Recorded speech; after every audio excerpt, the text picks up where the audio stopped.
September 2008, Wall Street collapsed. Stock prices crashed. Banks folded. Jobs vanished. Homes were lost. Panic swept the globe. But while billions suffered, one man watched it all unfold because he saw it coming.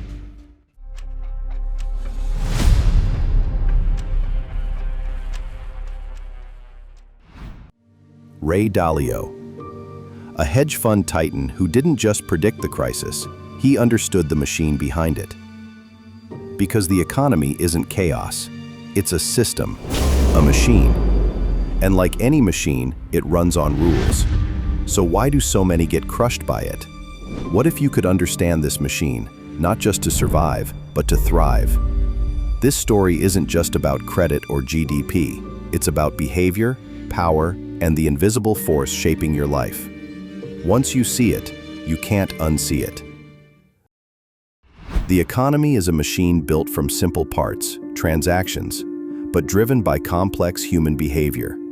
What happens when human nature drives credit, spending, and debt? Most people react to symptoms. Few understand the system. But once you follow credit, chaos turns into choreography. Every economy is built on one thing: transactions.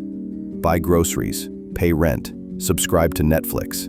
It's all a value exchange. Multiply that by billions, and you get markets. Stack the markets, and you have the economy. But here's the twist. Most of that activity isn't powered by money. It's powered by credit. Credit is born from trust, a belief that someone will pay back what they owe. That belief is so powerful that it creates new economic energy, instantly.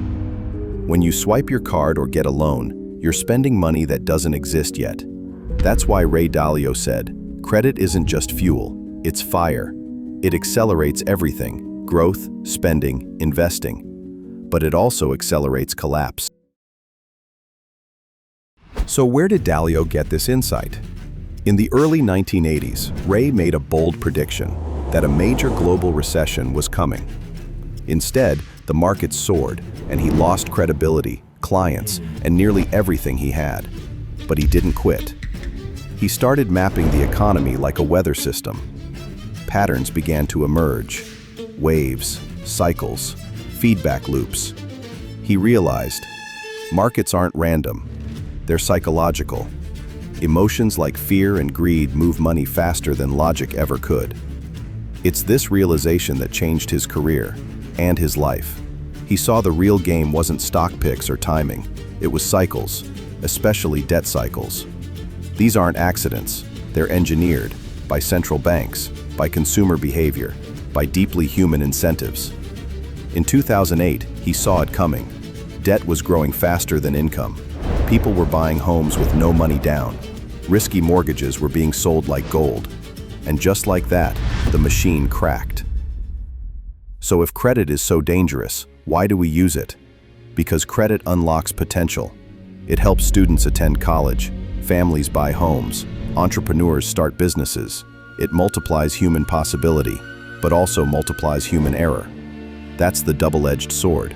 And the people in charge, central banks, governments, they're human too. They're not always rational. They respond to pressure. They overcorrect. They make mistakes, which raises a terrifying question. Can we actually control the machine, or are we just riding it, hoping not to get crushed?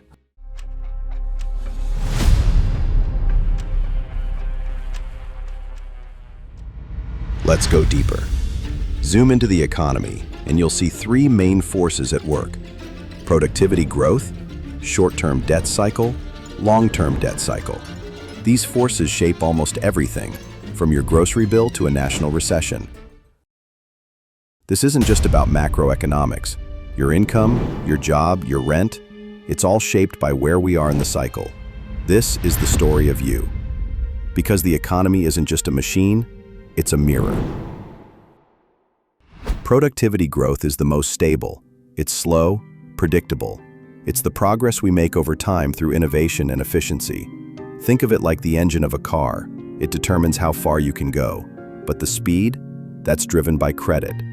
Enter the short-term debt cycle, 5 to 8 years of expansion and contraction. Here's how it works. Credit gets cheap, people borrow, they spend more, businesses thrive, wages rise, but then inflation kicks in. Things get too hot. The central bank raises interest rates to cool things down. Borrowing slows, spending falls, businesses cut back, and boom, a recession. So the bank lowers rates again, credit flows, and the cycle resets. This pattern happens over and over.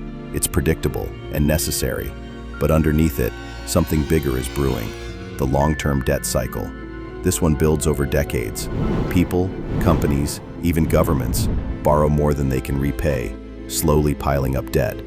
At first, it's manageable. Incomes grow, assets rise, everyone feels wealthy, but eventually, the debt gets too big. Repayments choke income, credit dries up, defaults begin. That's when the real crash hits. 2008 wasn't just a recession, it was the peak of a long-term debt cycle. And this isn't rare. Japan in the 1990s, COVID in 2020. The timing changes, but the pattern stays the same.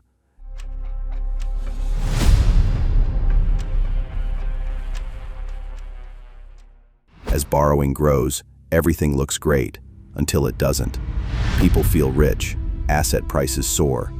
This time is different, they say, but debt keeps outpacing income. Cracks form, spending slows, the machine freezes. This is called deleveraging, the painful unwinding of massive debt. And when rates are already near zero, central banks are out of ammo. It's like pushing the gas pedal in a car that's out of fuel. Trust evaporates, fear takes over, credit dies, and the system spirals. Ray Dalio calls this a beautiful deleveraging. It's rare, but possible. If governments inject just enough money, if central banks support growth without stoking inflation, if the public regains trust, then debt can shrink relative to income. The economy can recover. That's what the US attempted after 2008. Trillions were printed, stimulus sent, banks stabilized. It wasn't perfect, but it worked, just enough. The machine rebooted.